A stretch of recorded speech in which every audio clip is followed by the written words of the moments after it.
Hello मेरे प्यारे दोस्तों, स्वागत है आपका आपके अपने पसंदीदा चैनल ये लव स्टोरी 2.0 पर।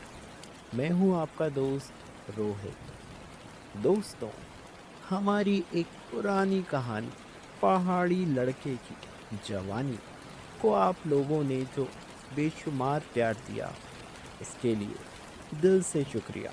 और मुझे पता है आप लोगों को मसालेदार कहानियाँ बहुत ही पसंद आती हैं।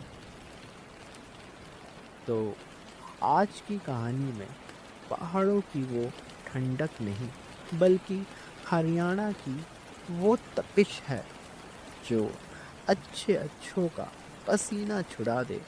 आज बात होगी राकेश की, जिसका बिजनेस तो सेट था, पर बदन की प्यास बुझनी अभी बाकी थी।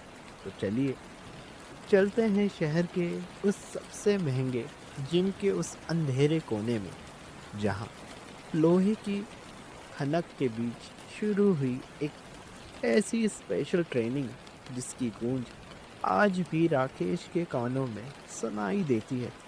तो तैयार हो जाइए इस कसरती और नशीले सफर के लिए। पर्सनल ट्रेनर हरियाणा की तपिश। राकेश, जिसकी जिंदगी में कश्मीर के बाद अब हरियाणा की तपिश बढ़ने वाली थी। बिजनेस सेट था, पर बदन में वो फुर्ती नहीं थी।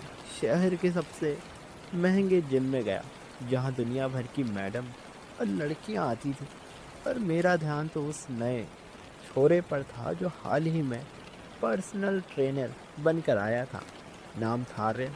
रंग गेहुआ, चौड़ी छाती और बाजू ऐसे जैसे पत्थर तराशे गए हों। वो चुपचाप अपना काम करता, पर जब वो वेट उठाता तो उसकी नसों का उभार देखकर मेरा पसीना छूट जाता। एक दिन मैं भारी बेंच प्रेस मार रहा था। आखिरी सेट था। पसीना आंखों में जा रहा था और हाथ कांपने लगा कि आज तो रोड छाती तोड़ देगी। तभी दो फौलादी हाथों ने रोड को ऐसे थाम लिया जैसे वो रुई हो। वो था आर्यन। उसकी सांसें मेरे चेहरे के इतने करीब थी कि मुझे उसकी गर्माहट महसूस हो रही थी। वो धीरे से बोला, साहब, दम तो गना है आप में, बस थोड़ा काबू चाहिए। मैंने उसकी आंखों में आंखें डाल के मुस्कुराते हुए कहा, बाबले, दम की फिक्र मत कर, बस तू साथ दे, फिर देख तो जाट का छोरा क्या क्या काबू करे हैं। अगले कुछ दिन मैंने उसे ही अपना ट्रेनर बना लिया। जब वो मुझे स्ट्रेचिंग कराता, उसके हाथ जब मेरी जांघों और कमर को छूते तो करंट सा दौड़ जाता। एक शाम जिम खाली होने वाला था, एसी भी बंद था। हम दोनों पसीने में लथपथ थे। मैंने अपनी टी शर्ट उतारते हुए कहा, आर्यन, आज वो हरियाणा की गर्मी कुछ ज़्यादा ही नहीं चढ़ रही?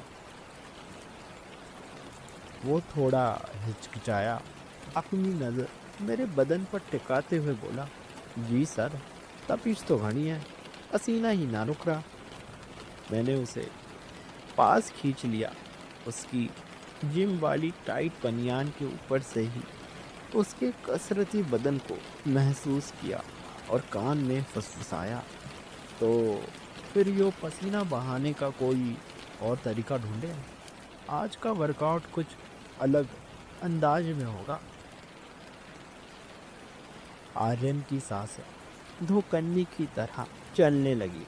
मैंने उसके गाल पर हाथ फेरा और उसे अपनी बाहों में ऐसा भींचा कि उसकी पूरी ताकत मेरे सामने पिघल गई। उस रात जिम के उस अंधेरे कोने में, जहाँ सिर्फ लोहे की खनक और हमारी भारी सांसें थी, मैंने उसे दिखाया कि एक कड़क मर्द का प्यार कैसा होता है। जिम की वो उमस और हमारे जिस्मों की आग एक हो गई। वो वर्कआउट ज़िंदगी का सबसे लंबा और नशीला वर्कआउट था।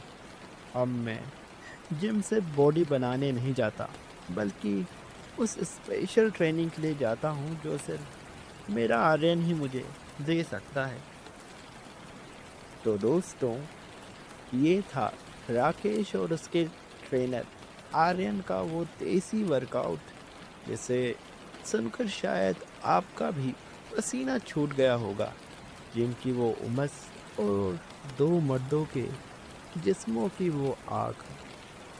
वाकई कुछ कहानियाँ जिंदगी भर के लिए यादगार बन जाती हैं। अगर आपको इस कहानी की गर्मी महसूस हुई हो तो अभी के अभी लाइक का बटन दबाओ और अपनी हाज़िरी लगाओ। और हाँ, कमेंट बॉक्स में मुझे ये ज़रूर बताना कि क्या कभी आपके जिम ट्रेनर ने भी वर्कआउट के बहाने आपकी मदद की है, या फिर क्या कभी जिम के उस खाली कोने में आपकी भी सांसें किसी के करीब आते ही तेज़ हुई हैं।